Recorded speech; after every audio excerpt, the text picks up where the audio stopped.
오늘 성경의 주요 예언 18번째 시간 하도록 하겠습니다. 오늘 제목은 메시아 왕국과 산상수훈의 관계 이렇게 잡았습니다. 저희가 이 책을 벌써 시작한 지 17주가 지났습니다. 이 책은 성경의 주요 예언, 제목이 이렇게 돼 있고, 미국의 유명한 달라스, 우리가 보통 달라스 신학교 그렇게 얘기하는데, 미국 사람들 표현으로 댈러스 신학교 그쪽에 학장, 아마 총장을 지내신 존 월부우드라고 하는 분이 창세기부터 요한계시록까지 성경에 나오는 주요 예언 37개를 이렇게 간추려서 하나님의 말씀이 우리에게 무엇을 이야기하는가, 이거를 체계적으로 보여주는 그런 책입니다. 그래서 지금까지 17번을 강해를 했고, 그 강해한 모든 내용이 창세기부터 말라기까지 이렇게 해서 17번 구약 성경에 나오는 하나님의 예언의 말씀들, 이걸 다루었습니다. 오늘부터 20번 정도는 신약 성경의 예언들과 그 예언들의 성취에 대해서 살펴보려고 합니다. 먼저 지난 17번의 강해를 통해서 월부우드 박사님이 우리에게 주려고 했던 그 주요 메시지가 뭔가, 이걸 한마디로 요약을 하면 성경 말씀을 문자 그대로 읽고 문자 그대로 받아들여야 된다. 이것이 그분이 이렇게 열렬하게 이 하나님의 말씀들을 설명해 주면서 우리에게 강조했던 그런 바입니다. 자, 그래서 이 성경을 있는 그대로 읽고 있는 그대로 해석을 하고 그대로 받아들이면 우리가 어떠한 사실을 알 수 있냐? 구약 성경과 신약 성경에 나오는 가장 중요한 주제가 뭐냐? 그건 하나님이 이 땅에 하나님의 왕국을 세우려고 하는 것이다. 왕국. 그러니까 그냥 신약 성경만 읽으면 그냥 요한복음 읽고 이렇게 하면서 사람이 구원받는 거, 구원 대단히 중요한 거예요. 개개인의 그 입장에서는. 그렇지만 하나님 편에서 봤을 때는 그 구원이라고 하는 게 왜 필요하느냐? 결국은 첫 아담을 하나님께서 만드시고 그 아담을 통해서 하나님이 이루시려고 하는 그런 왕국을 이 땅에 세우셔서, 그래서 하늘에 있는 하늘의 천사들에게까지 하나님의 온갖 지혜를 알려주시려고 하나님의 커다란 계획을 가지고 이런 일들을 시작을 했는데, 마귀의 유혹에 빠져서 결국 첫 아담이 죄를 범하게 되고, 그래서 하나님께서 마지막 아담을, 예수님을 보내셔서, 그래서 궁극적으로 첫 아담이 이루지 못한 그 하나님의 왕국, 그 왕국을 이 땅에 이루는 거, 이 일을 하려고 하는 게 신구약 성경의 가장 큰 주제 중에 하나다. 이거를 월부우드 박사님이 지금까지 계속해서 이야기를 했습니다. 그래서 구약 성경 가서 한번 잠깐 보겠습니다. 구약 성경 창세기 5장에 가서 보시면 이런 말씀이 기록이 되어 있어요. 첫 아담이 죄를 지은 이후에 구약 성경은 한마디로 뭐에 대한 거냐 하면, 이것은 아담의 세대들에 대한 책이다. 그래서 아담 이후에 태어난 그 여러 사람들의 이 일생, 그 일생은 뭐냐? 궁극적으로 죽는 거거든요. 이 모든 걸 담고 있는 게 그게 구약 성경이다. 그렇게 이야기를 하고, 마태복음으로 들어가서 마태복음 1장 1절에 가서 보시면 아브라함의 자손이시여 다윗의 자손이신 예수 그리스도의 세대에 대한 책이다. 이렇게 돼 있어요. 그래서 이 구약과 그 다음에 신약이 이렇게 딱 매칭이 되면서 구약은 첫 아담의 세대들, 복수가 돼 있어요. 그 세대들은 죽는 거예요. 근데 신약 성경은 예수님 때문에 태어난 사람들, 그 사람들 한 세대로 본다는 겁니다. 그래서 살아있는 그런 사람들에 대한 이와 같은 그 책이라고, 이렇게 신약과 구약이 그 핵심이 무엇인가를 이렇게 우리에게 알려주고 있습니다.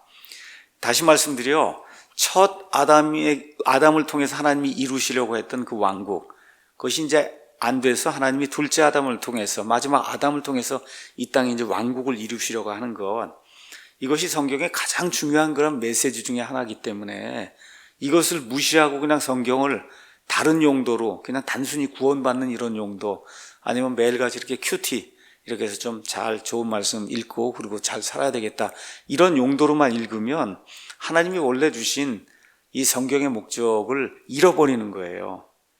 그래서 이런 모든 것들을 무시하고 천주교에서 나온 이스라엘 대체 신학, 이렇게 해서 왕국이라는 건 없고 그렇게 되니까 무천연설이 되는 겁니다.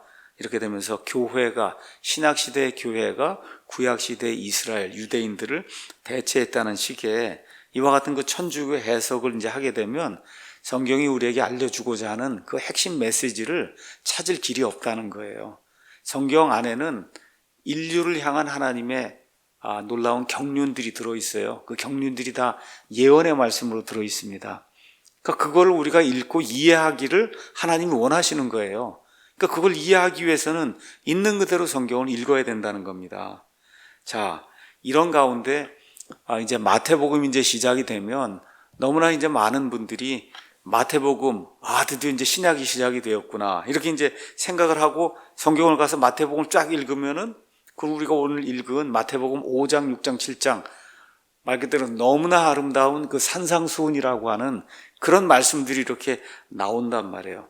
근데 그 말씀들을 읽어보면 이게 뭔가 행위를 통해서 무언가 구원받을 것 같은 이와 같은 그 생각을 갖게 되거든요. 그래서 로마서를 통해서 하나님의 말씀을 계속 강의하는 분들이 뭐라고 얘기해요? 믿음으로 구원받는다, 행위로 구원받지 못한다, 이거 얘기를 쭉 하고 나서 그러고는 그 다음 주에 가서 마태복음 5장을 펴고 설교를 하면서 또 이제 행위 이걸 대해서 되는 것처럼 이렇게 하면 이게 사람들이 굉장히 혼동에 빠지거든요. 그렇잖아요. 그러니까 이 말씀이 주어진 대상이 누구인가를 정확하게 파악하지 않고 말씀을 강의하면 그러면 어려움이 생기는 거예요. 이거는 한국에서만 발생하는 게 아니라 미국에서도 똑같은 일이 발생을 합니다. 그래서 마태복음의 이 산상수훈을 구원의 복음으로 이해하면 반드시 넘어질 수밖에 없거든요. 그래서 이런 것들을 잘 이해를 해야 된다는 거예요. 그래서 마태복음은 성도 마태가 누구를 위해서 기록해 놓은 거냐? 가서 보세요. 아브라함의 자손이시오, 다윗의 자손이신 예수 그리스도의 세대에 대한 책, 이렇게 이제 이야기하면서 이 메시아를 바라고 있는 그 유대인들에게 너희가 잡아서 십자가에서 피를 흘려 죽게 만든 바로 그분이 구약 성경에 나오는 바로 그 메시아, 우리가 그토록 고대하는 그런 메시아다, 이와 같은 그 핵심의 말씀을 유대인들에게 주기 위해서 이렇게 기록한 말씀이 마태복음이기 때문에 저와 여러분이 마태복음 이제부터 읽을 때 신약은 구체적으로 언제부터 시작이 되라 했어요? 십자가 사건 이후부터가 신약이거든요. 이후부터가 신약이에요. 그러니까 마태복음, 마가복음, 누가복음 이렇게 읽을 때는 어떻게 하셔야 되냐? 지금부터 2000년 전으로 돌아가셔서, 그래서 산상수훈 같으면 이렇게 갈릴리 호수 근방의 어느 산에서 지금 예수님이 유대인들에게 말씀하시는 거를 머릿속으로 상상을 하면서, 그러면서 나 자신을 그 안에 밀어넣고 그 당시 유대인들이 어떤 상태에 있을 때 예수님께서 이 말씀을 주셨는가, 이거를 그런 방식으로 잘 이해를 해야지. 그렇지 않고 이거를 구원의 복음으로 이제 착각을 하게 되면 이렇게 선을 행하고 뭘 행하고 이거 하지 못하면 그럼 구원받지 못한다, 이런 식이 이제 된단 말이에요. 그러니까 어떤 분들이 이제 저희 교회에 이제 오시는데 그렇게 얘기를 하는 거예요. 그 목사님이 이거 마태복음 이런 거 가지고 그래서 애들 잡아다가 말 안 듣고 그러면 너 지옥 간다 그러고. 여러분, 이게 말 안 듣는다고 지옥 가는 게 아니잖아요. 그렇죠? 그러니까 이게 마태복음을 그렇게 이해를 하고, 그래서 너 부모 말 안 들으면 지옥 간다 그러고, 이게 목사가 해야 될 말이 아니거든요. 근데 그런 교회 2만 명씩 모인다는 거예요. 그래서 그런 분이 지난주에 왔길래 제가 한번 물었습니다. 아니 도대체 어떻게 그런 교회를 다닐 수 있느냐. 그렇게 이제 물어봤어요. 제가 하도 뭐라 그럴까 신기해서 한번 좀 물어봤어요. 아이들이 이렇게 말 안 들을 거면 데려다가 너 그렇게 말 안 들으면 지옥 간다 그러고, 이게 말이 안 되는 거 아니에요. 근데 그게 다 어디서 나오는 거냐? 여기 마태복음에 나오는 산상수훈 이런 거를 구원의 복음으로 지금 착각을 하고 있기 때문에, 그래서 이와 같은 그 결론에 다다르게 되는 거거든요. 그러니까 거기 가서 보시면 내 손이 너를 실족하게 하든 그걸 잘라내버려라 그러잖아요. 그렇죠? 이런 것들이 이제 그걸 구원의 방도로 이렇게 착각을 하다 보니까 부모 말을 안 듣거나 뭘 안 하거나 교회에 무슨 말을 안 듣거나 그러면 그냥 가서 쉽게 지옥 간다 그러고 이와 같은 말을 하는 거거든요. 그것도 목사가 그렇게 한단 말이에요. 참 안타까운 그런 일이 이제 생기게 되는 겁니다.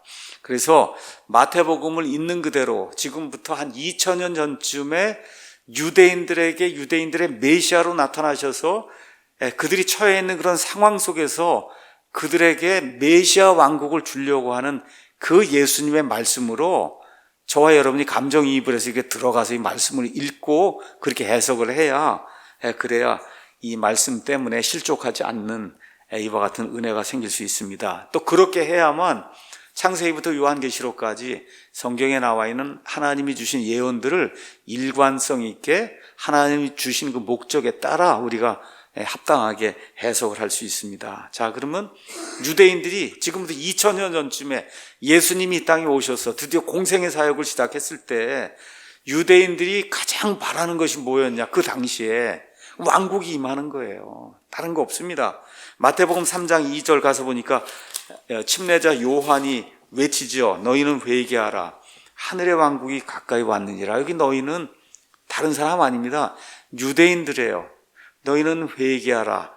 천국이 아닙니다. 천국이 아니라 하늘로부터 이 땅에 내려오는 이 하나님의 뜻이 이루어지는, 통치가 이루어지는 왕국이 가까이 왔다. 그럼 무슨 얘기예요? 이제 왕이 온단 말이에요.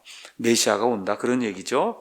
누가복음 1장에도 가서 보시면 이 수태고지라고 이제 우리가 보통 이야기하는데, 이 수태고지 그 내용도 가서 보시면 이렇게 이제 기록이 되어 있습니다. 누가복음 1장 31절, 33절에 이렇게 이제 기록이 되어 있어요. 보라, 내가 네 태의 수태와 아들을 낳고 그의 이름을 예수라 하리라. 그가 크게 되고 가장 높으신 이의 아들이라 불릴 것이요, 주 하나님께서 그의 조상 다윗의 왕자를 그에게 주시리니 그가 영원토록 야곱의 집을 통치하며 그의 왕국이 무궁하리라. 그렇잖아요. 그러니까 예수님이 태어나기 전에 수태고직을 하면서 천사가 마리아에게 그렇게 이야기하는 거예요. 왕국 이야기를 이제 하는 겁니다. 자, 여러분 누가복음 24장을 이제 가서 보시면 엠마오 마을로, 실망 가운데 엠마오 마을로 걸어가던 두 제자에게 예수님이 나타나셔서 성경의 모든 말씀들을 풀어주시는 그런 내용이 기록이 되어 있습니다. 19절에서 이제 21절 가서 보니까 이 사람들이 이제 얘기하는 거예요. 뭐라고 얘기하느냐? 19절에 그분께서 그들에게 이르시되 무슨 일들이 예루살렘에 있었냐? 무슨 일들이 있었기에 이렇게 얼굴이 이렇게 슬픈 얼굴을 하고 있느냐? 그러니까 그들이 그분께 이르되 나사렛 예수님에 관한 일이다. 그분은 하나님과 온 백성 앞에서 행동과 말에 능력 있는 그런 대언자였는데 수제사상자 우리 치리자들이 그분을 넘겨주어 정죄받아 죽게 하고 십자가에 못 박았다. 자, 그 다음에 나오죠. 그러나 우리 유대인들, 이 평범한 그런 유대인들은 그분께서 이스라엘을 구속할 분이시라고 믿었다는 거예요. 이게 뭐예요? 메시아로 믿었다는 거예요. 그분이 왕국을 가져와서 그래서 로마 제국에서 이 압제에서 우리를 구출하시고 성경이 이야기하는, 구약 성경이 누누이 이야기하는 그 왕국을 가져오실 그분으로 우리가 믿었는데 그분이 죽었다는 겁니다. 그렇죠? 지금 그런 이야기를 하고 드디어 예수님이 이제 다시 부활하신 이후에 40일 동안 이 땅에 계시고 그러고 나서 이 나오는 말씀이 40일 동안 계시면서 똑같은 누가가 기록한 사도행전 1장에 이제 가서 보니까 왕국이 거기서 이제 끝난 게 아니잖아요. 그렇죠? 가서 보면 이렇게 되어 있습니다. 1장에 가서 보니까 참으로 요한은 물로 침례를 주었으되 너희는 이제부터 많은 날이 지나지 아니하여 성령님으로 침례를 받으리라 하시니라. 그러므로 그들이 함께 왔을 때 그분께 여쭈어 이르되 주여 이제 부활하셨으니 주께서 이때 그 왕국을 이스라엘에게 다시 회복시켜주고자 하십니까? 그러니까 유대인들의 관심사는 온통 뭐예요? 왕국이거든요. 어떤 왕국이에요? 메시아가 다윗의 왕좌에 앉아서, 그렇게 되려면 다윗의 자손으로 오시는 그 메시아가 그 왕국에 앉아서 과거에 그 다윗이 통치하던 그런 그 시절, 그 영화, 이런 모든 것들을 회복시켜주는 거, 그렇죠? 그거를 계속해서 기다리고 있는 겁니다. 자, 오늘은 여기 월보드 박사님이 메시아 왕국과 산상수훈의 관계 이렇게 해서 신약 성경의 주요 예언으로 들어가면서 그 예언들을 설명하기 위한 그러한 백그라운드로서 산상수훈이 무엇인가를 먼저 설명할 그런 필요가 있어서, 그래서 사실은 예언은 아닙니다. 산상수훈이. 그럼에도 불구하고 한 챕터를 이렇게 지정을 해서 산상수훈이 무엇인가를 저와 여러분들에게 이제 설명을 좀 해주십니다. 자, 산상수훈은 예수님께서 공생애를 시작하신 이후에 행하신 첫 번째 공중을 향한 설교예요. 설교. 근데 그게 지금 5장, 6장, 7장 이렇게 이제 돼 있습니다. 이 세 장에 걸쳐서 예수님이 행하신 대중을 향한, 유대인들 그 대중을 향한 첫 번째 이제 설교예요. 자, 여기 나와 있는 것은 뭐냐? 지금까지 모세의 율법 가운데 너희가 1500년을 살아왔다. 그렇잖아요? 모세가 1500년 전쯤에 이제 새로운 이 언약을 이제 받으면서, 그러면서 이제 지금 우리가 얘기하는 구약이 이제 시작이 된 거예요. 그 구약 시대 속에 너희가 1500년을 이제 살아왔다는 거예요. 이렇게 살아오는 가운데 하나님의 말씀이 변개가 되고, 또 바리새인들이 하나님의 말씀을 조목조목 나눈다고 해서 613개인가로 이걸 나눠 놓은 거예요. 이거 해야 된다, 하지 말아야 된다, 이런 것들을 해갖고 예수님이 이 땅에 오셨을 때 그 유대인들의 상태가 하나님 보시기에 그냥 위선의 극치가 되는 그런 상태가 된 거예요. 밖으로 이렇게 보면 무언가 화려하게 이렇게 돼 있는데 안을 보면 뭐예요? 뼈가 들어있는 거예요. 죽은 사람의 뼈가. 그러니까 회칠함 돌무더미다, 그런 얘기입니다. 겉으로 보니까 회를 이렇게 칠하고 이래갖고 멋있어 보이는데 그 안에는 썩어 있는 그 같은 뼈가 들어있는, 이게 극도로 절정에 달한 그런 시대에 우리 예수님이 오신 거예요. 자, 그리고 오셔서 뭘 하시려고 하냐? 왕국을 주시려고 하는 거잖아요. 그렇죠? 그러니까 왕국에 들어가려면 왕국의 백성들은 최소한 이런 정도의 윤리적, 도덕적 규범을 지켜야 된다 하는 그 내용을 설명해 주시는 것이 바로 산상수훈입니다. 그래서 이런 것들, 시대가 이제 바뀌었다는 거예요. 영어로 이야기하면 dispensation, 하나님이 이 유대인들과 인간들을 이렇게 다루시는 경영 방법이 이제 달라진다는 겁니다. 이게 달라지게 되는데, 그런데 과거에 가지고 있던 이런 틀, 유대인들, 바리새인들, 서기관들, 율법사들, 이런 사람들이 행하는 그런 틀을 가지고는, 그 틀을 지켜서는 내가 너에게 주려고 하는 메시아 왕국에 들어갈 수가 없다. 그래서 내가 너에게 주려고 하는 이런 규범들은 과거의 너희 선진들이나 아니면 바리새인들, 지금 너희 선생들이 가르치는 것하고 완전히 그냥 하늘과 땅 차이다, 이걸 지금 보여주시는 그런 내용이 이 안에 이제 기록이 되어 있는 겁니다. 그래서 이것은 예수님이 주시려고 하는 왕국과 관련된 예수님의 이제 첫 번째 주요한 가르침이에요. 먼저 이거 하기 전에 이분이 침례자 요한의 출생과 어린 시절을 잠깐 언급했습니다. 예수님의 전령으로 침례자 요한이 와서 마태복음 3장 1절에서 12절, 마가복음 1장 2절에서 8절, 누가복음 1장, 그 다음에 3장, 요한복음 1장, 이런 데 가서 보시면 예수님의 전령인 침례자 요한이 어떻게 출생을 하고 그 다음에 어렸을 때 어떠한 삶을 살았는가 하는 내용이 그 안에 들어있어요. 그러면서 침례자 요한의 출생에 대해서 이야기하면서 성경이 이사야서 40장 3절에서 5절, 우리 한번 잠깐 가서 볼까요? 이사야서 40장 3절에서 5절 말씀 가서 보니까 이렇게 기록이 되어 있습니다. 광야에서 외치는 자의 소리가 있어 이르기를 너희는 주의 길을 예비하라. 사막에서 우리 하나님이 우리의 큰 길을 곧게 만들라. 모든 골짜기가 도두어지며 모든 산과 작은 산이 낮아지고 구부러운 곳이 곧게 되며 험한 곳이 평탄하게 될 것이요 주의 영광이 나타나고 모든 육체가 함께 그것을 보리. 주의 영광이 나타나는 게 누구예요? 이건 것이 아니라 누구예요? 사실은 예수님, 하나님의 아들이 나타나는 거란 말이에요. 모든 육체가 함께 그것을 보리라. 주의 입이 그것을 말씀하셨느니라 라고 이미 예수님과 침례자 요한이 출생하기 약 700년 전쯤에 하나님께서 대언자 이사야를 통해 예수님 앞에 달려갈 전령 침례자 요한, 이 요한의 출생에 대해서 이야기했고, 말라기 3장 1절에도 그 말씀이 이제 나와 있습니다. 자, 그래서 침례자 요한의 출생 자체도 하나님이 미리 700년 전쯤에 또 오시기 400년 전쯤에 이 대언자들을 통해서 말씀해 주셨다는 거, 이제 그 말씀을 저와 여러분이 기억해야 된다 하고 저자가 이제 이야기를 하고, 그 다음에 이제 침례자 요한의 출생과 더불어 우리 주 예수님의 출생에 관한 이와 같은 말씀이 마태복음 1장에서 2장, 그 다음에 누가복음 1장, 2장, 그 다음에 3장, 요한복음 1장 14절 이런 데 이제 기록이 되어 있습니다. 자, 그래서 저와 여러분이 여기 나와 있는 그 말씀들, 제가 금방 인용했던 마태복음, 마가복음, 누가복음, 요한복음 그 앞부분에 침례자 요한이 출생하는 거, 우리 예수님이 출생하는 거, 이런 부분들을 가만히 가서 있는 그대로 읽어보시면, 그러면 이분들이 지금 전하려고 하는, 복음서의 기자들이 지금 전하려고 하는 그 예수님이 어떤 분이냐, 말 그대로 이스라엘의 예언된 메시아요, 하나님의 아들이요, 구원자라고 하는 이와 같은 말씀들을 계속해서 전달해 주는 거예요. 그래서 그 마태복음, 마가복음, 누가복음, 요한복음의 앞부분만 그냥 가서 딱 이렇게 요약 정리를 하면, 예수님은 구약 성경에 예언된 대로 이스라엘 백성의 구원자와 메시아로 오시는 그런 분이라고 한 사실을 그냥 문자 그대로 이렇게 읽으면 어느 누구도 그걸 부인할 수 없게 성경이 그렇게 예언의 말씀으로 주어져 있습니다. 침례자 요한이 요한복음에 가서 보면 이렇게 이제 기록을 하고 있습니다.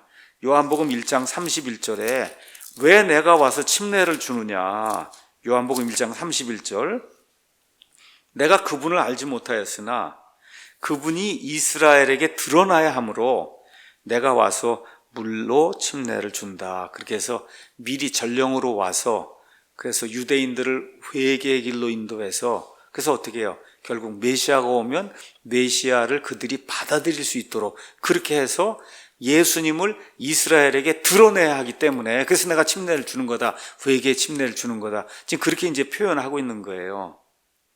자, 그러면 왕국이라고 하는 것이 어떻게 표현이 되어 있냐? 예수님이 공생애를 시작하시면서 마태복음 4장 17절 가서 보시면 이렇게 이제 기록이 되어 있습니다.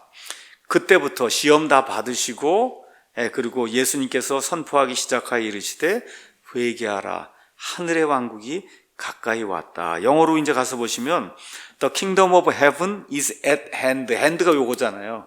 핸드가 얼마나 가까워요. 우리 몸 안에 이 핸드, 이렇게, 이게 손이 아무리 멀어봐 저기까지 못 가잖아요. at hand, 바로 핸드에 있다는 거예요. 하나님의 왕국이 바로 여기 손에 다 있다는 거예요. 그 정도로 지금 가까이 왔다. 예수님이 이제 그렇게 이야기하는 거예요. 그래서 가까이 왔다, 이렇게 이제 표현하는 겁니다. 마가복음에도 가서 보시면 동일한 말씀이 이렇게 표현이 되어 있습니다. 마가복음 1장 14절에 이제 요한이 감옥에 갇힌 뒤에 예수님께서 갈릴리에 오셔서 하나님의 왕국의 복음을 선포하여 이르시되 때가 찼고 하나님의 왕국이 가까이 왔으니 너희는 회개하고 복음을 믿으라 하시니라, 이렇게 기록이 되어 있는데, 이게 중요한 말씀이 14절에 하나님의 왕국의 복음에, 지금 왕국의 복음을 믿으라고 하는 건데, 지금 뭐 개역성경을 비롯해서 모든 현대 역본에는 뭐가 빠져 있어요? 왕국이 빠져 있는 거예요. 그냥 하나님의 복음을 믿으라. 그래서 천국 가는 이런 식으로 지금 표현이 돼 있어요. 우리 킹제임스 성경을 비롯한 올바른 그런 성경에는 하나님의 왕국의 복음을 선포했다, 이렇게 기록이 돼 있고, 그 왕국의 복음을 믿으라고 유대인들에게 예수님이 말씀하신 걸로 그렇게 이제 기록이 돼 있습니다. 이것이 맞는 거예요.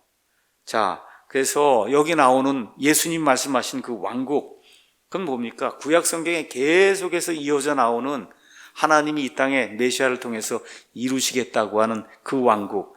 이게 이제 다니엘서 2장 44절에는 이 왕국이 이렇게 이제 표현이 되어 있습니다. 제가 한번 읽어보겠습니다. 이 왕들의 시대, 세상의 왕국이 쭉 변천해 가면서 이 왕들의 시대, 하늘의 하나님께서 한 왕국을 세우실 터인데 그것은 결코 멸망하지 아니하리이다. 그렇죠? 하늘의 하나님이 이 땅에 세우는 왕국이기 때문에 그 왕국을 하늘의 왕국이라 부른다. 이게 뭐 어려운 게 아니에요. 어려운 게 아니에요. 그냥 성경을 있는 그대로 번역을 하고 있는 그대로 저와 여러분이 받아들이면 성경이 그냥 성경을 해석하는 거예요. 하늘의 하나님께서 이 땅에 세우시는 왕국이기 때문에 그 왕국의 이름이 하늘의 왕국입니다. 하늘의 왕국, 이렇게 이제 표현이 돼 있어요. 이거를 천국으로 번역하면 참 너무 안타까운 일이 생기는 거죠. 천국으로 번역하면 회개하라, 천국이 이제 이 천국, 저기 있는 천국이 가까이 왔다, 이걸 다 이해하면 사실 안 되거든요. 지금 유대인들은 그런 걸 기대하는 게 아니에요. 이 땅에 메시아가 와서, 그래서 로마 제국의 압제에서 자기들 구원하고, 그렇죠? 그렇게 되면서 이 땅에 하나님이 구약시대 대언자들 통해서 이루시고자 말씀했던 그 왕국 세우는 거, 지금 그거를 기대하고 있는 겁니다. 자, 그러면 이제 어떠한 문제가 발생을 하느냐? 그 왕국에 들어가려고 하면 도대체 어떠한 자격 요건을 갖춰야 되느냐. 지금 유대인들이 이제 착각하고 있는 게 있어요. 그래서 그 유대인들이 착각하고 있는 것들을 해결하기 위해서 그래서 예수님이 산상수훈의 말씀을 마태복음 5장, 6장, 7장에 이렇게 길게 주신 거예요. 그냥 한 번에 다 말씀하신 겁니다. 5장, 6장, 7장을. 자, 그래서 이 일부는 마가복음 4장 21절, 23절, 누가복음 6장 20절에서 49절, 8장 16에서 18절, 11장 1절에서 4절, 9절에서 13절, 33절에서 36절에도 이 산상수훈 내용의 일부가 그 안에 들어 있습니다. 근데 마태복음 그냥 5장, 6장, 7장에 산상수훈 전체가 이제 다 들어 있는 거예요. 자, 말씀드린 대로 구약 성경의 핵심 주제는 왕국입니다. 자, 그래서 유대인들은 메시아가 오면 왕국의 영광을 가져올 것이다, 이렇게 생각을 했어요.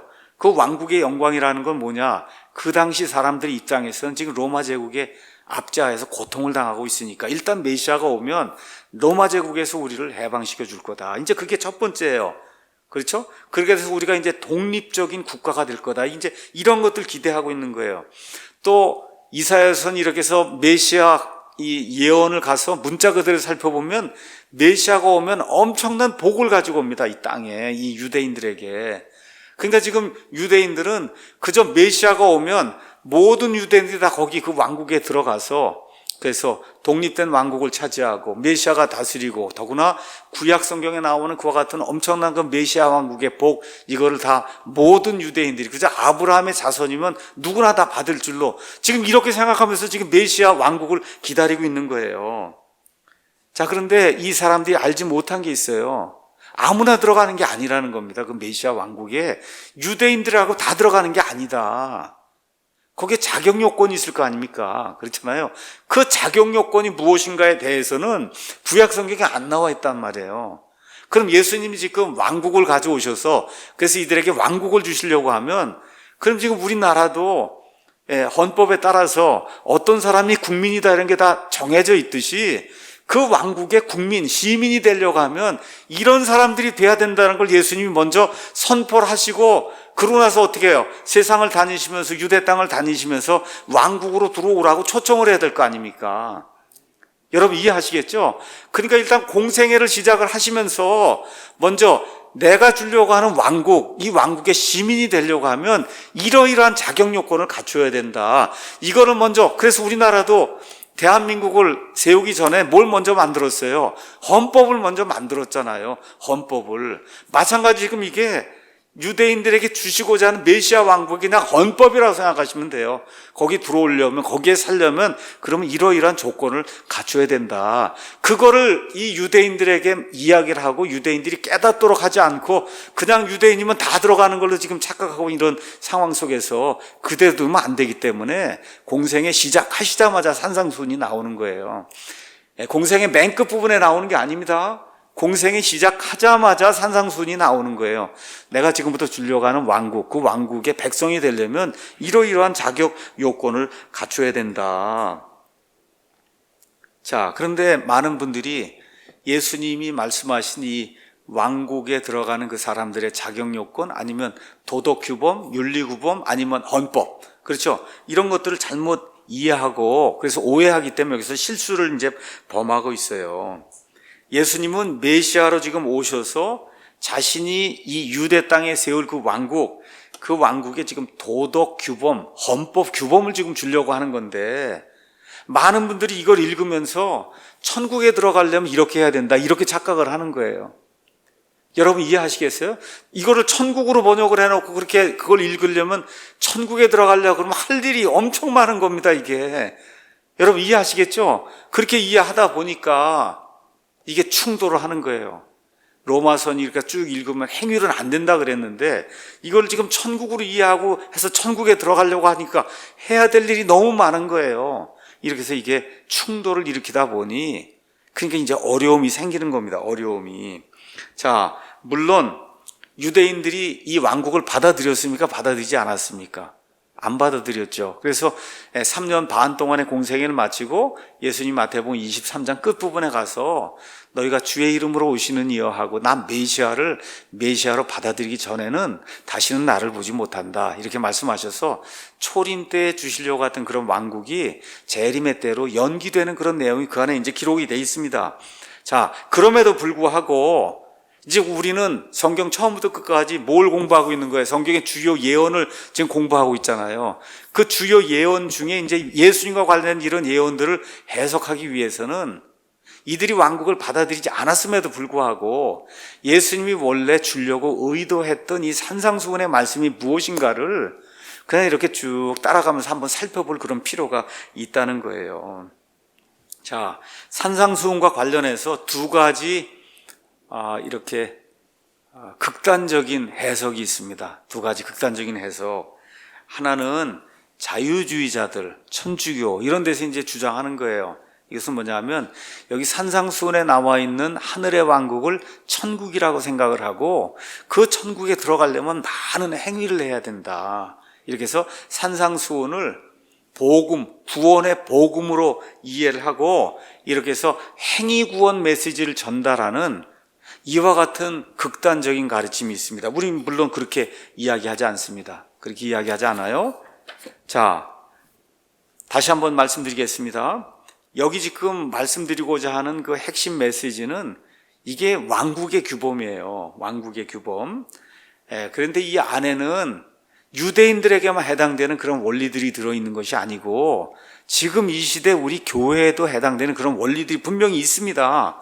그런데 우리를 구원하는 복음이 되려면은 지금 우리가 얘기하는 복음으로 구원받는다는 이 은혜의 복음이 되려면 그 안에 뭐가 들어있었냐?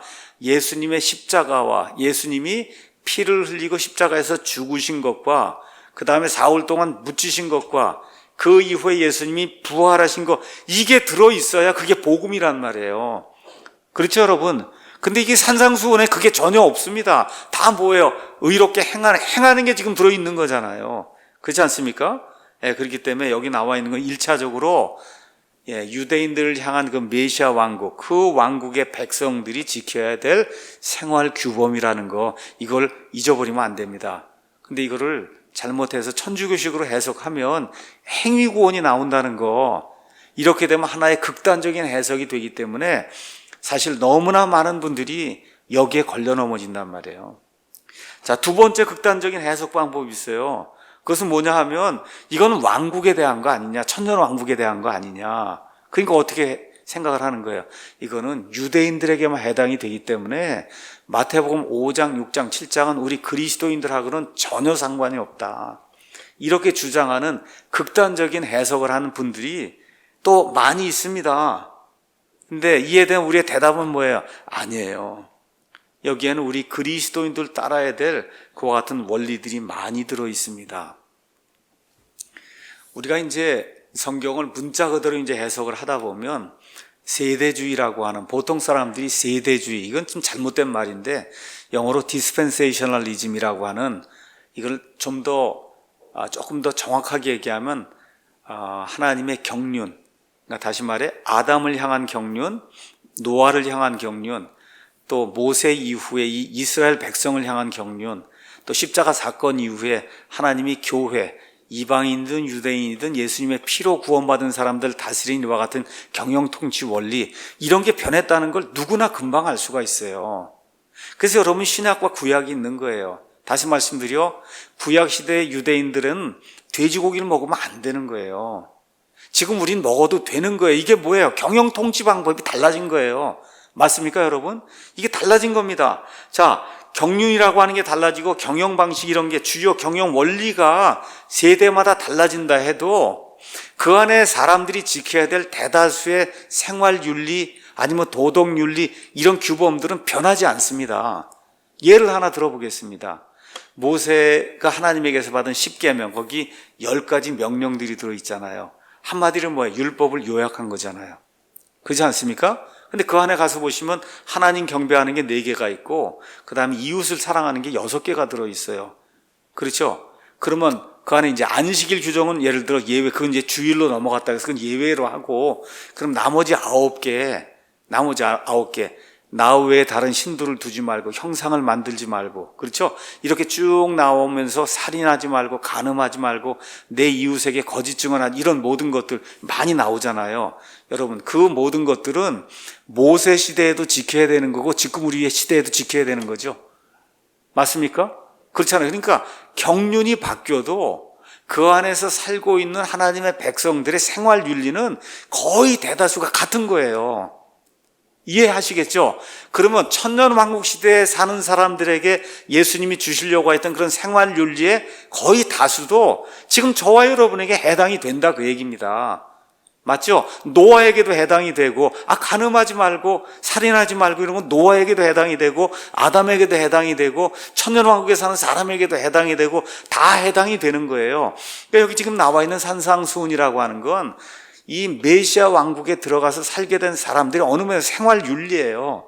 그 생활 윤리 1차적으로는 그 왕국에 들어가는 사람들에게 하나님이 주신 거지만 그 안에 들어있는 많은 원리는 시대에 상관없이 거의 모든 사람들이 적용이 되는, 모든 하나님의 사람들에게 적용이 되는 그와 같은 생활 윤리로 볼 수 있습니까? 없습니까? 있단 말이에요. 그래서 여기 가서 마태복음 5장 읽으면 저와 여러분이 따라야 될, 지금 이 시대도 따라야 될 하나님의 그러한 그 귀중한 원리들이 매우 많이 들어있어요. 이 모든 걸 깡그리 무시하고 이거는 천년왕국의 헌법이니까 우리하고는 아무 상관이 없다, 이렇게 나오면 곤란하다는 거예요.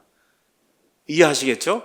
그래서 극단적으로 자유주의적 해석을 취해서 행위구원을 해야 된다, 이렇게 주장하는 것도 틀린 거고, 두 번째 요거는 천년왕국에만 해당이 되기 때문에 우리 그리스도인들하고는 아무 상관이 없다, 이렇게 주장하는 것도 그게 논리적으로 맞지 않는다는 겁니다. 다시 한번 말씀을 드릴게요. 산상수훈은 구원의 방도가 아니라 메시아 왕국에 들어가는 특별히 유대인들을 향한 그 시민들의 규범을 주어진 거예요. 그럼에도 불구하고 이 안에는 우리 지금 교회 시대를 살아가는 많은 사람들이 지켜야 될 귀중한 원리들이 굉장히 많이 있습니다. 그래서 이거를 여러분에게 이제 말씀을 드리겠습니다. 자, 예수님이 이제 하늘의 왕국이 가까이 왔다 하고 마태복음 4장 17절에 선포하시면서 공생을 이제 시작하셨어요. 자, 이렇게 이제 하면서 갈릴리 바닷가를 거니시면서 제자들이 이제 취하셨습니다. 23절 가서 보니까 예수님께서 온 갈릴리에 두루 다니사 그들의 회당들에서 가르치시고 왕국의 복음을 선포하시며 백성 가운데서 온갖 종류의 질환과 온갖 종류의 질병을 고치시니 그분의 명성이 심지어 온 시리아, 이 이스라엘 바로 위에 시리아가 있고 이 왼쪽으로 지중해 쪽은 레바논이 있어요. 그 레바논이 성경에 두로와 시돈이라고 표현이 되어 있어요. 두로와 시돈, 지금의 시리아, 똑같은 시리아를 얘기하는 겁니다. 이렇게 되니까 그들이 모든 병든 자들을 데리고 예수님께 오니까 예수님이 그들을 고쳐주신 거예요. 그랬더니 갈릴리와 데가볼리는 요르단강 오른쪽에 있는 것과 같은 지역이고, 예루살렘과 유다와 요르단 건너편에서 온 큰 사람들의 큰 무리들이 그분을 이제 따라오기 시작했어요. 그분께서 그 무리들을 보시고 갈릴리 바닷가 어느 근처에 어느 산에 지금 올라가셔서, 그래서 우리가 보통 그걸 팔복산이라고 이제 이야기하는데, 그래서 이제 왕국의 규범들을 이 사람들이 이제 가르치시는 거예요. 자, 그럼 이 사람들의 지금 관심사는 뭐냐? 예수님이 왕국을 주신다 그러잖아요. 그럼 여러분, 저와 여러분도 어떻게 저분을 쫓아가면 나도 왕국에 들어갈 수 있겠구나 생각하고 지금 쫓아오는 거 아닙니까? 그러니까 가장 큰 관심사가 뭐냐? 어떻게 해야 거기 들어갈 수 있느냐? 가장 큰 관심사잖아요. 그렇죠? 그러니까 다시 말해, 저분이 주려고 하는 그 메시아 왕국에는 어떤 사람이 들어갈 수 있는가? 근데 그 당시에 많은 사람들 생각엔, 심지어 사도 바울의 일생을 봐도 알고 뭐예요? 바리새인들이나 서기관들이나 율법사들이 얘기하는 613가지 그 율법, 해라 안 해라 이런 것들을 지켜야만 지금 하나님의 계시는 그 천국에 들어갈 수 있다고 지금 생각했는데, 이분이 오셔서 지금 하늘의 왕국을 주신다고 하니, 그러면 이 왕국에 들어가려면 바리새인들이 가르치는 거하고 뭐가 다른가? 여기에 지금 관심을 가지고 있는 거 아니에요. 이렇게 되니까 예수님이 한마디로 이렇게 얘기한 거예요. 바리새인 율법사들이 지키라고 하고 하는 그런 모든 것들 그냥 완전히 100% 무시하면 된다는 거예요. 다시 말씀드려, 내가 메시아 왕국에 들어가야 될 사람들의 특성을 먼저 너에게 이야기해 주겠다. 그렇게 이야기하면서 예수님이 강조한 게 뭐냐? 바리새인들은 외적 형식을 강조하는데 내가 주려고 하는 그 왕국의 백성이 되려고 하면 내적으로 변화가 생긴 사람이 거기에 들어갈 수 있다. 그래서 바리새인들처럼 외적으로는 화려한데 내적으로 완전히 썩어 있는 이 위선자가 되면 안 된다. 그래서 위선자라고 하는 말이 예수님의 입에서 많이 나오는 거예요. 외적으로는 화려한데 속이 썩어 있는 이런 거 되면 안 된다. 이렇게 하면서 예수님이 처음 주신 말씀이 뭐냐? 그분께서 입을 열어 그들을 가르쳐 이르시되, 첫 번째, 영이 가난한 자들은 복이 있나니 하늘의 왕국이 그들의 것이기 때문이다. 자, 예수님이 하늘의 왕국을 주려고 하는데 하늘의 왕국의 소유자는 영이 가난한 사람이 돼야 된다는 거예요. 이 겉이 뭐 이렇게 화려하고 이런 게 아니라 영이 가난한 사람. 그렇죠? 그 다음에 애통하는 자들은 복이 있나니 그들이 위로를 받을 것이기 때문이요. 이렇게 나오면서 온유한 자들은 복이 있나니 그들이 땅을 상속받는 거예요. 여러분, 왕국이라고 하는 거 땅에 지금 이 땅에서 이루어지는 왕국이기 때문에 그 땅에서 이루어지는 왕국을 상속받는다. 그게 뭐예요? 그 왕국 백성이 되는 거잖아요. 그렇죠? 이렇게 되려면 온유한 사람이 돼야 된다. 애통하는 그런 사람들이 돼야 된다. 지금 그렇게 이야기하는 겁니다. 자, 이렇게 되면서 6절, 7절에 뭐가 나오냐? 의 얘기가 나오는 거예요. 천년왕국에서 하나님이 사람들을 다스리시는 그와 같은 어떤 핵심 원리는 의예요. 의는 righteousness예요. 올바른 거예요. 그러니까 그 의에 줄이고 목마른 자들은 복이 있나니 그들이 배부르다. 그게 무슨 얘기예요? 그것이 성취가 된다는 거예요. 자, 그런데 바리새인들의 의는 아니라는 거예요. 그 사람들의 의는 겉은 화려한데 속은 완전히 부패가 된 이거거든요. 그러니까 예수님이 그런 거 원하는 게 아니다. 이제 그렇게 이야기하시는 거예요. 자, 그래서 왕국 백성의 의는 예수님 아예 구체적으로 얘기합니다. 5장 20절에 내가 너희에게 이르노니 너희 의가 서기관들과 바리새인들의 의를 능가하지 아니하면 너희가 결코 하늘의 왕국에 들어가지 못한다는 거예요. 근데 바리새인 중에 한 명이 누구예요? 사도 바울이죠. 사도 바울이 뭐라 그랬어요? 율법의 의에 관한 한 나는 흠이 없다 그랬잖아요. 613개를 다 지켰다는 거예요. 613개를. 그런데 그런 거 지키는 거 갖고는 내가 주려고 하는 하늘의 왕국에 들어갈 수 없다는 거예요. 여러분 이해하시겠습니까? 2000년 전에 그 예수님이 살던 그 유대 땅으로 저와 여러분이 가셔서 예수님이 지금 왕국을 주려고 하는데 그 왕국의 시민들은 어떠한 사람이었는가 지금 귀를 쫑긋 세우고 지금 듣고 있는데 뭐라 그래요? 바리새인들 저거 의를 행한다 그래서 613개를 다 지킨다 그러는데 그런 거 지키는 것 이상을 해야 된다는 거예요. 그럼 여러분 바리새인들도 지키기 힘든데 일반 서민들 뭐 세리나 창녀나 저와 같은 이런 일반 사람들이 그걸 어떻게 지킵니까? 그렇죠? 그러니까 지금 이거는 사람이 이렇게 자기 손으로 아니면 자기 힘을 가지고 하는 그런 의가 될 수 없다는 거예요.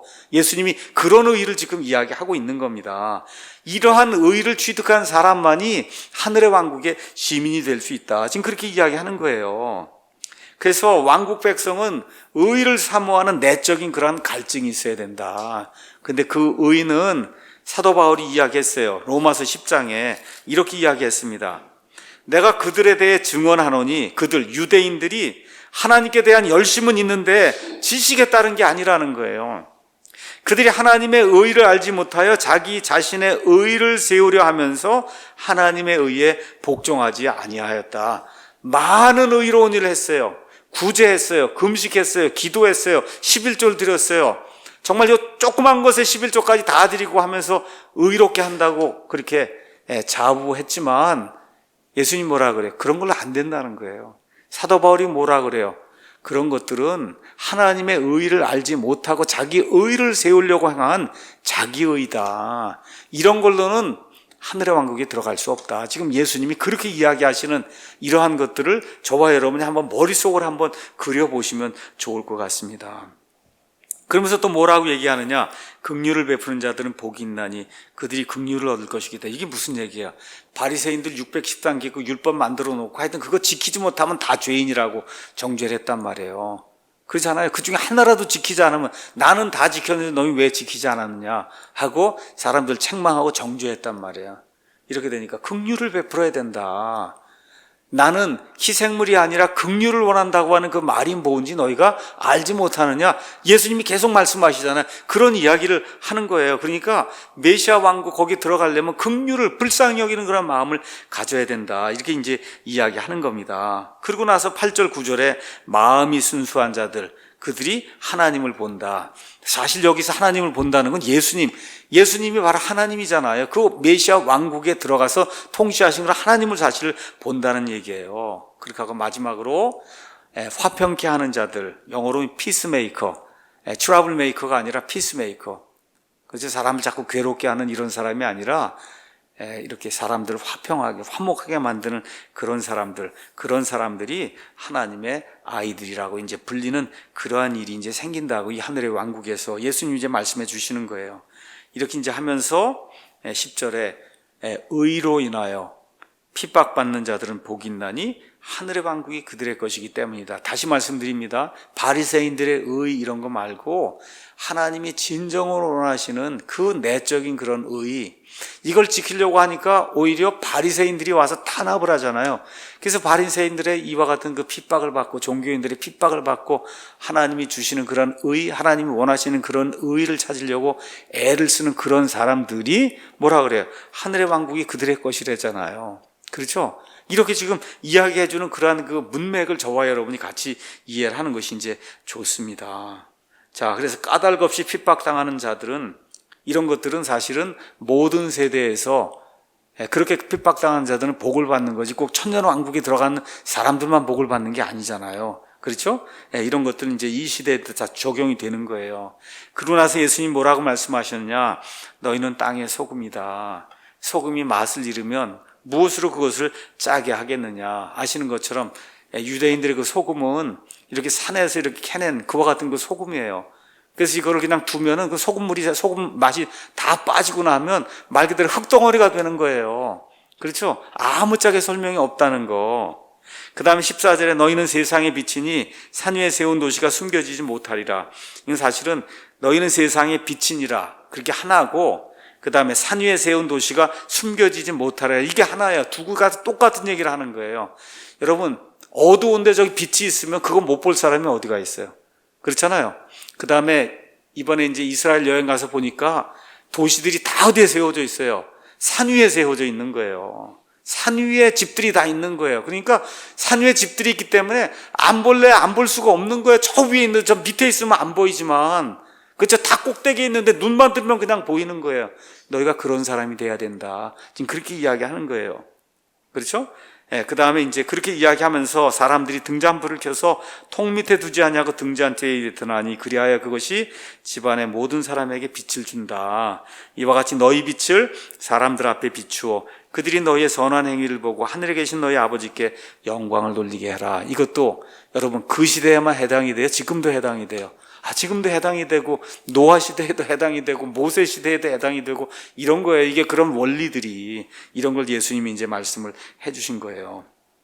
자, 이렇게 얘기하면서 사람들이 이제 오해할까 봐 예수님이 덧붙이시는 내용이 이제 17절부터 이제 나오는 거예요. 아니 왕국 백성이 되려면 이런 사람이 돼야 된다 얘기하니까 사람들 마음속에 그럼 모세율법하고 왕국은 무슨 관계가 있습니까? 이렇게 물을 거 아닙니까? 그렇죠? 여태까지는 모세율법을 지키라고 그러고 해서 바리새인들이 613개를 만들고 이렇게 해서 율법을 지금 지켜왔는데, 그럼 하나님의 왕국에 들어가려고 하면 모세율법은 그냥 깡그리다 무시하면 되는 겁니까? 이런 생각이 들 수밖에 없잖아요. 그 예수님이 덧붙여서 이야기하는 거예요. 내가 율법이나 대언자들의 글을 폐하러 온 줄로 생각하지 말라. 구약시대 그 말씀들을 폐하러 온 게 아니다. 뭐라고? 폐하러 오지 아니하고 어떻게 해요? 성취하러 왔노라. 그래서 구약시대 그 모든 말씀들을 어떻게 성취하시고, 그리고 십자가 이후에 신약시대를 여시려고 오신 분이 바로 예수님이라는 거예요. 그렇죠? 그렇게 이제 말씀하시고는 예수님이 아주 심오한 말씀을 5장 18절에 주십니다. 진실로 진실로 내가 너에게 이르노니 하늘과 땅이 없어지기에는 율법에서 1.1획도 결코 없어지지 아니하고 마침내 다 성취가 된다 해서 하나님 말씀의 영감과 그 다음에 보존 1.1획, 점, 말 그대로 점, 획이라고 하는 거 그건 여러분이 기억이 있고 기억 옆에다 하나 짝대기 하나 더 그으면 기억이 되잖아요. 그리고 요런 것까지도 다 보존이 된다는 거예요. 그냥 사상이 보존이 되는 게 아니라 글자가 보존이 되는 거예요. 글자의 점과 획까지도 보존이 된다. 예수님이 그렇게 지금 말씀을 해주시는 겁니다. 그렇죠? 그래서 이런 말씀 이제 해주시고, 그렇기 때문에 구약시대에 나와 있는 그 하나님의 말씀이 유대인들에게 지금 이야기하는 겁니다. 그러므로 누구든지 가장 작은 이 명령들 중에 하나, 구약 성경에 나오는 그런 명령들 중에 하나를 어기고 또 그렇게 하라고 사람들 가르치는 자, 이 사람 하늘의 왕국에서 가장 작은 자다. 그게 무슨 얘기예요? 하늘의 왕국에는 여전히 율법이 있고, 그렇죠? 율법의 일부분들, 이 재림의 때에 지켜져야 될 그와 같은 율법의 일부분들은 여전히 지켜진다는 거예요. 그래서 에스겔서 40장에서 48장에 나오는 천년왕국 성전 가서 보시면 여전히 제사장이 있고 레위 사람들이 있고 제물을 갖다 바치는 그런 일이 있고, 그렇죠? 레위 사람 제사장들이 왜 있어요? 구약시대 율법을 지키기 위해서 있는 거거든요. 이게. 그래서 그러한 일들 이루어진다. 다 이루어지는 건 아닙니다.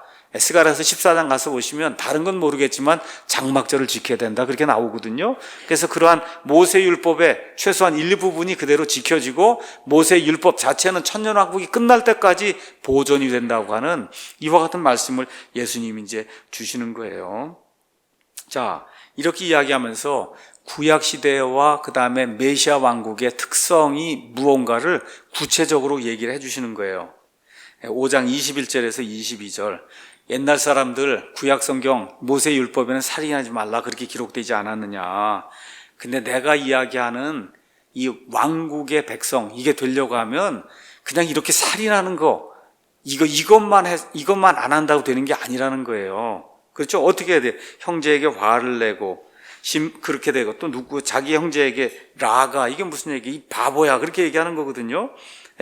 너 어리석은 자, 이 바보, 이렇게 얘기하면 그럼 지옥불의 위험에 처하게 된다. 그러니까 이게 뭐야? 살인하는 거 이상으로 더 나쁜 죄악이다. 그러니까 체계가 지금 바뀌는 거예요. 지금 헌법이 완전히 바뀌어지는 거예요. 왕국의 그 헌법이 지금까지 지켰던 모세의 율법 이런 거하고는 비교가 안 될 정도로 엄격하다. 그 얘기한 다음에 그 다음에 또 뭐라고 또 이야기를 하느냐. 27절 간음 이야기를 하는 거예요. 간음하지 말라는 얘기 듣지 않았냐. 그럼 예수님이 아주 더 엄격한 간음, 어떤 여자를 보고 음욕을 품기만 해도 이미 간음했다고 하는 이런 말씀을 주시는 거예요, 이게. 그러니까 구약시대 그 모세 율법과는 비교가 되지 않을 정도의 강력한 그와 같은 윤리, 도덕적 규범을 가진 사람들이래야, 그래야 하늘의 왕국의 시민이 될 수 있다. 그렇게 예수님이 말씀하시는 거예요. 그러니 이런 걸 사람의 힘으로 이룰 수가 있어요, 없어요? 더구나 바리새인들의 의보들을 능가해야 된다고 하니 이건 능가가 안 되는 거잖아요. 그렇죠? 그럼 이 모든 것들은 다 뭐예요? 땅에서 이루어지는 사람의 힘으로 이루려고 하는 그런 의잖아요. 근데 예수님이 그런 의를 능가해야 된다고 하니까 결국 어떻게 하나님이 하늘에서 주시는 은혜의 그 의를 입어야 이게 가능하지, 사람의 힘으로는 불가능하다는 거 얘기하는 거 아닙니까? 그렇죠? 그러니까 천년왕국에 들어가는 그 은혜, 7년 환란기를 끝까지 견뎌가면서 그 들어가려고 하는 그 유대인들의 그 은혜, 그게 뭐예요? 말 그대로 은혜로 주어진다는 거예요. 사람의 힘으로 되는 게 아니라 천년왕국에 들어가는 것도. 그렇게 지금 이야기를 하고 있는 겁니다. 자, 이런 것들, 그 다음에 이혼하는 문제, 31절에 32절. 이혼하는 문제, 말 그대로 이 구약시대 이 사람들은 그냥 돈만 주면 이혼했잖아요. 그렇죠? 이런 거 안 된다는 거예요. 이 하나님의 왕국에서는. 자, 그 외에도 이제 여러 가지 말씀을 이제 하십니다. 거기서 진짜 이 유대인들이 깜짝 놀랄 얘기가 나와요. 43절에. 그들이 말한 바 너는 내 이웃을 사랑하고 내 원수는 미워하라는 것을 너희가 들었으나 나는 너에게 이르노니 너희 원수들을 사랑하며 너희를 저주한 자들을 축복하고 너희를 미워하는 자들에게 선을 행하며 악의를 품고 너희를 다루며 너희를 핍박하는 자들을 위해 기도해라. 지금 이렇게 이제 나오는 겁니다. 그러니까 정말 뭐 인간으로서는 할 수 없는 그런 일이잖아요. 인간으로서 사실 할 수 없는 그런 일이죠. 그렇죠. 이와 같은 아주 고차원의 왕국의 규범을, 내가 지금 주려고 하는 메시아 왕국의 규범은 이런 정도의 규범이다. 그러니까 사람의 힘으로 이룰 수가 없다는 거 아닙니까? 그렇죠? 이런 것들 예수님이 이제 말씀하시는 거예요. 자, 이게 끝난 다음에 이제 6장으로 넘어가서는 이 믿음의 삶을 어떻게 살아야 되는가. 지금까지 바리새인들이 어떻게 했어요? 여기 6장 1절에 가면 너희는 사람들에게 보이려고 그들 앞에서 구제하지 아니하도록 주의해라. 어떻게 해요? 내가 저 사람에게 100만 원 줬습니다 하고 나팔을 불었거든요. 내가 저 과부에게 50만 원을 줬습니다 하고 구제하고는 나팔을 불었단 말이에요. 그렇죠? 그 예수님이 그런 거 아니다 이젠. 그렇죠? 그 뭐라고 이야기하는 거예요? 구제할 때 위선자들이 사람들로부터 영광을 얻으려고 그렇게 큰 소리로 떠드는 거, 확성기대고 이렇게 떠드는 거 안 된다는 거예요. 그렇죠? 이게 교회가 이런 거 조장하면 안 되잖아요. 여기 예배당에서 누구 얼마 했습니다, 누구 얼마 했습니다 하고 주보에다 다 써놓고 그러면 안 되는 거 아니에요. 맞습니까, 여러분? 예수님의 마음을 따르면 안 되는 거잖아요. 이런 일을 하면 안 되는 겁니다, 이게. 내 앞에 나팔을 불지 말라. 진실로 내가 너에게 이르노니 그들은 자기 보상을 이미 받았다. 그러니까 너의 구제하는 일, 그게 은밀한 가운데 이렇게 이루어져서 하늘에 보시는 그 하나님께서 드러나게 갚아주시는 이러한 일이 발생하도록 그렇게 해야 된다. 지금 그렇게 얘기하는 거예요. 그 다음에 나오는 게 뭐야? 기도하는 얘기가 또 나오는 거예요. 위선자들이 어떻게 기도해요? 저기 서서 하나님 앞에 두 손 들고 기도하니까 이거 기도하는 거 모를 수가 없는 겁니다. 그렇죠? 그러니까 너희는 그렇게 기도하지 마라. 그거는 위선자들이 하는 거다. 골방에 들어가서 하나님과 너 사이에만 그렇게 기도해야 된다고. 그러니까 아주 구약시대 한 1500년 동안 내려왔던 이런 모든 거를 그냥 완전히 뒤집는, 그렇죠? 믿음이라는 게 이런 거고 하나님이 원하시는 의가 이런 거라고 예수님이 말씀해 주시는 게 나와 있는 거예요. 이렇게 이제 하면서 기도의 샘플을 주시는 거예요. 그게 6장 9절에서 13절. 그래서 처음에 이 기도할 때 이런 건 지금 우리에게도 해당이 되는 거예요. 어떻게 기도해야 되냐? 어떻게 기도해야 돼? 6장 9절에서 13절. 너희는 이런 식으로 기도해라. 이거를 외우라는 얘기가 아닙니다. 이런 방식으로 기도는 대개 이런 형태를 떼야 된다. 하늘에 계신 우리 아버지요, 아버지의 이름이 거룩히 여겨지게 하옵시며, 하나님이 가장 중요하게 여기는 게 거룩한 거다. 그렇죠? 그래서 아버지의 영광과 아버지의 권능과 아버지의 위대하심과 아버지의 거룩하심과, 그렇죠? 지금 같으면 어떻게 아버지께서 우리를 사랑하셔서 독생자 아들 예수 그리스도를 우리에게 보내주신, 보통 사람들이 그 표현했다 만극하신 사랑, 그렇죠? 예, 이거를 먼저 하나님 앞에 아뢰라는 거 너무 감사합니다. 그렇죠? 그 다음에 뭐가 있어요? 아버지의 왕국이 임하옵시며. 이제 왕국이 유대인들 지금 향해서 주는 거니까 아버지의 왕국이 이제 임하도록 하나님 앞에 기도해라. 아버지의 뜻이 하늘에서 이루어진 것 같이 땅에서도 이루어지도록 그렇게 기도하라는 거예요. 그게 하늘의 왕국이잖아요. 이제 왕이 왔어요. 그게 이루어지도록 하나님 앞에 그렇게 기도하라고 지금 이야기하고 있는 거예요. 그 다음에 우리의 필요, 우리에게 우리의 일용할 빵을 주옵시고, 그 다음에 또 우리의 죄 문제, 사람들에게 여기 빚진 거라 그랬어요. 우리 킹제임스 성경에는. 그래서 이런 허물, 그렇죠? 사람들이 실수한 거 이런 거 용서해 주는 그런 내용, 그걸 놓고 기도하고, 우리를 시험에 들지 않도록 그렇게 좀 인도해 주십시오, 이렇게 기도하고, 맨 마지막에 왕국과 권능과 영광이 영원토록 아버지의 것입니다 라고 해서 아버지 하나님께 다시 한번 영광을 돌리고 그리고 기도를 끝내야 되는, 이런 형태로 기도가 이루어져야 된다는 거예요. 그러니까 우리가 주일에 기도할 때도 이런 형태로 하잖아요. 하나님의 은혜, 그렇죠? 우리의 간구할 거, 그 다음에 다시 한번 감사합니다 하고 예수님의 이름으로 기도하는 거거든요.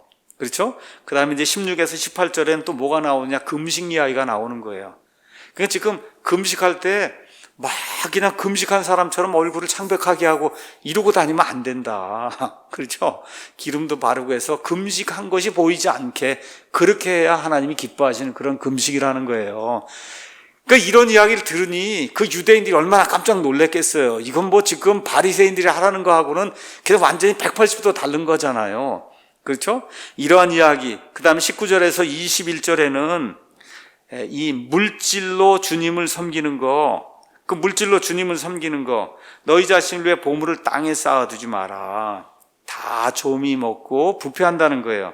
너희 자신을 위해 보물을 하늘에 쌓아둬라. 그렇죠? 그래서 너희 보물이 있는 곳, 거기에 너희 마음도 있다. 여러분, 이거는 천년왕국에만 해당이 돼요? 지금도 해당이 돼요? 지금도 해당이 되는 거예요. 똑같은 이 말씀은 천년왕국에 해당이 되니까 하늘에 그런 보화를 안 쌓으면 그러면 안 되는 거예요. 쌓아야 되는 겁니다. 그렇죠? 그래서 이러한 그 보편적인 그런 원리를 이제 말씀을 해주시고, 그 다음에 6장 24절에는 이 만몬과 하나님을 겸하여 섬길 수 없다. 여러분, 이거 천년왕국에 해당이 돼요? 지금도 해당이 돼요? 지금도 해당이 되는 거예요. 이런 것들을 이제 이야기해 주시고, 그 다음에 6장 25절에서 27절에는 뭘 얘기하는 거냐?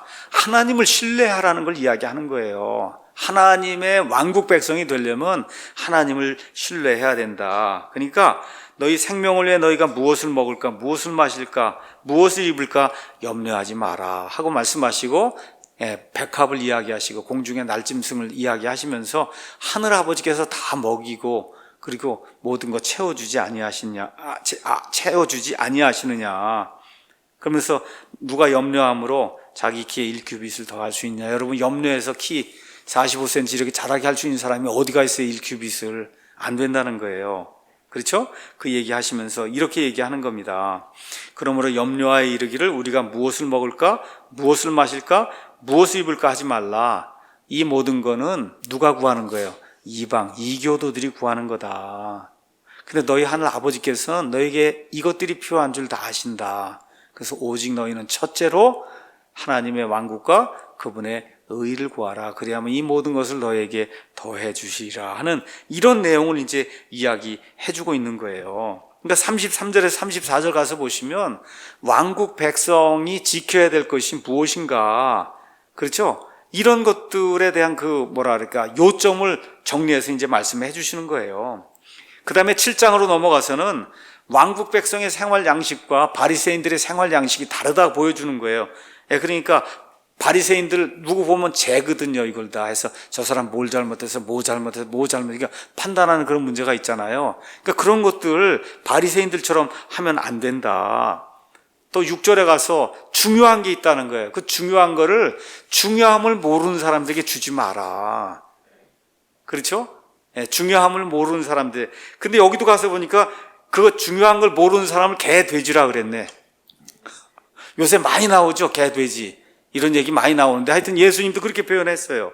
자, 그래서 중요한 거를 중요하게 여긴 사람들에게 가져다 줘야 된다. 이제 그런 이야기를 이제 했습니다. 그 다음에 이제 7장 7절에서 8절에는 기도 생활, 기도는 어떻게 하는 건가 이런 거 이제 가르쳐 주시고, 그 다음에 생활 방식을 요약을 이렇게 했어요. 가서 보니까 12절에 이게 황금률이라고 이야기하는 거예요. 그러므로 무엇이든지 사람들이 너에게 해주기를 바라는 모든 것을 너희도 그들에게 그대로 해라. 너희가 대접받기를 원하는 대로 그렇게 대접해라. 우리 아마 옛날 성경에 그렇게 기록이 돼 있어요. 참 이해하기가 어느 면에서 쉬울 수 있는데 조금 좀 의역이 된 겁니다. 있는 그대로 해석을 하면 무엇이든지 사람들이 너희에게 해주기를 바라는 모든 것을 너희도 그들에게 그대로 해라. 이것이 율법이요 대언자들이다. 이제 예수님이 그렇게 말씀하시고 그리고는 결론을 내리는 거예요. 13절 14절에 하늘의 왕국에 들어가는 거는 좁은 길로 들어가는 거다.